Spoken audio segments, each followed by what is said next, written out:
Rwandan-backed M23 rebels have been holding a press conference in Goma.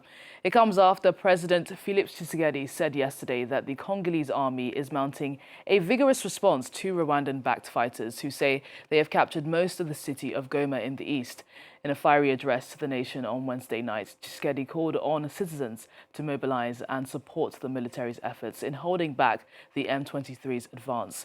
The rebels are now moving south towards Bukavu, that's the capital of South Kivu province, in an apparent attempt to expand their area of control. Matthew Merikarishe has more. Many of the millions of people trapped by the violence in the Eastern Democratic Republic of the Congo face a terrible choice: retreat into Congo's interior, or, as these people are doing, cross into nearby Rwanda, which is accused of backing the rebels. I will return to Goma one day. I'm Congolese. I'm confident our government will do everything possible so that peace returns in Congolese towns. As of today, it's been 13 years of suffering, running and coming back day by day, and not experiencing real peace.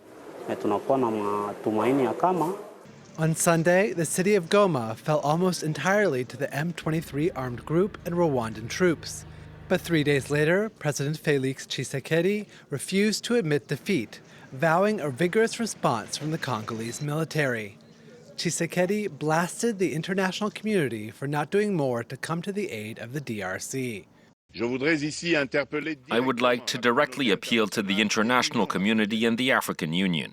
Rwanda continues to openly violate the fundamental principles of the UN Charter, as well as regional agreements. Your silence and your passivity in the face of the barbaric actions taken by the Kigali regime and the atrocities it committed on our soil are an insult not only to the DRC, but also to universal values of justice and peace. The M23's advance echoes the rebel group's capture of Goma over a decade ago, which only lasted momentarily due to international pressure. In the current conflict, the United Nations, the United States, China, the European Union, and Angola have called on Rwanda to again withdraw its troops. The United Nations has warned that the humanitarian situation in Goma is extremely worrying, with food and water shortages, overflowing hospitals, and looting. Let's get some analysis now and speak to Alex Vines. He's the head of the Africa program at Chatham House. Thank you so much for joining us on the program, Alex. So we had that address from the president yesterday in which he warned that the presence of Rwandan soldiers is leading to an escalation with unpredictable consequences. This new mobilization that the Congolese leader is calling for could lead to a massive escalation in the conflict, couldn't it? It really could. I mean, the UN last week was warning about a regional war. It's repeated that concern today, and it's saying that it's very worried that the Congolese city to the south, the capital of South Kivu, Bukavu, might be the next target for M23 rebels. And so the Congolese military, with their partners from Burundi, are reinforcing their defense and security preparations there. This is very alarming. I mean, there's speculation that, in fact, M23, with the support of Rwanda, is actually now trying to grab territory and annex it. So the stakes are really high. And I was glad to hear on your reporting that China has also now added its name to the countries that have called for Rwanda to withdraw and for a ceasefire. Yeah, plenty of condemnation coming from the international community. But Tshisekedi has criticized countries for their silence, for failing to act. We obviously had the same rebels try to seize Goma back in 2012. We had several nations announce sanctions then against Rwanda, and that led to the defeat of the rebels then. Could the international community be doing more here this time round? Absolutely. I mean, we're in a different situation now. In 2012, it was a combination of international pressure, sanctions, really squeezing the revenue flows onto Rwanda that resulted in the occupation of Goma just being around 12 days, and then M23 kind of withdrawing, and also pressure of an intervention brigade linked to the UN with brave troops from countries like Tanzania, from Malawi, from South Africa involved. This time round, the international community does seem very divided, and I have been puzzled not to hear stronger voices out of the African continent, particularly the African Union. It is true that the East African community, which is currently led by President Ruto of Kenya, has strongly condemned what's going on at the moment and has called for a cessation of hostilities. But it looks as if Africa is rather divided just now on this particular issue. Just on that summit that you were mentioning there, we didn't have the Congolese leader attending. He refused to attend. Rwandan President Paul Kagame was there. Tshisekedi has also said he doesn't want to speak to the M23 rebels. He doesn't want to have any sort of dialogue with them directly. Do you think he should be more open to speaking to them and negotiating? Well, one of the reasons that these things, the peace process that the Angolans were trying to moderate, mediate on the Luanda process, unraveled because there was a demand for direct dialogue between Tshisekedi and M23, and he said no to that. And bear in mind also that M23 is also different from the 2012 version of it, because it's now saying that one of its ambitions is to overthrow the Kinshasa administration.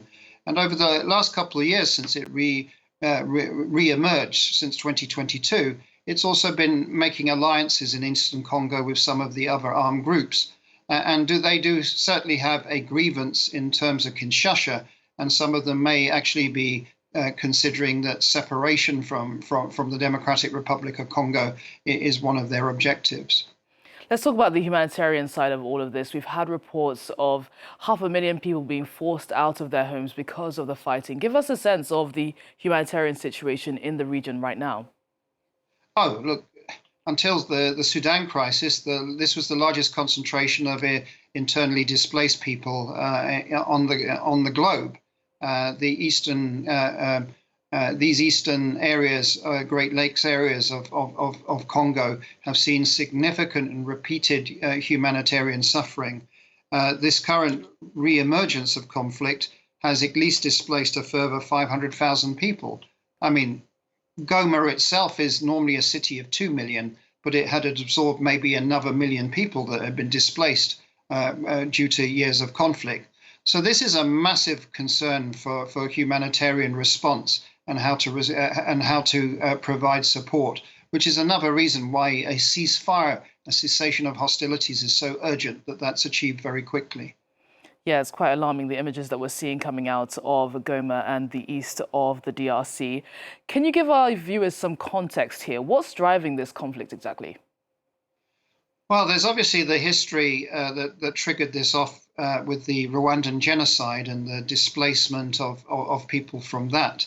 But in more recent years, I mean, Eastern Congo is a focus point of over 100 armed groups, of which probably M23 is now the most virulent. I myself think that one of the motivations for Rwanda is economics. This is a very mineral-rich area, and there is significant money to be made out of mining in this region. And so that is also an attraction. It's one of the drivers of the conflict, I think. Just a final question for you, Alex. We've had heightened tensions between Rwanda and South Africa over this conflict in the east of the DRC. Could you see the fighting possibly spilling over into the region because of this? Well, there has been conversations between the South African President Cyril Ramaphosa and Paul Kagame, the president of Rwanda. But if you look at the kind of presidential feed from Kigali, Mr. Kagame is saying that there's something quite different from President Ramaphosa, which is that the South African peacekeepers that have been killed in Goma were not killed by M23 or by Rwandans, but by friendly fire by the Congolese military. So it's quite confusing at the moment exactly what had occurred. What is clear is that the South Africans are very alarmed and concerned that their own people have been killed in peacekeeping operations. And I think you're right. The tensions between Pretoria and Kigali have really ramped up. They weren't good anyway, but they're pretty non-existent. There have been Malawians that have also been killed in this resurgence of conflict. So you could also configure that actually the Southern African Development Community, a significant part of it, is now in opposition to Rwanda. Having said that, Mozambique has stayed away from a SADC summit, a Southern African Development Community summit, that was to discuss the DRC. And I think that's because the Rwandan military are very present in northern Mozambique on counterinsurgency operations there in support of the Mozambican government. Alex, it was great to get your insight. Thank you so much for joining us on the program today. Really good to get your analysis there. Thank you very much. Well, let's move on.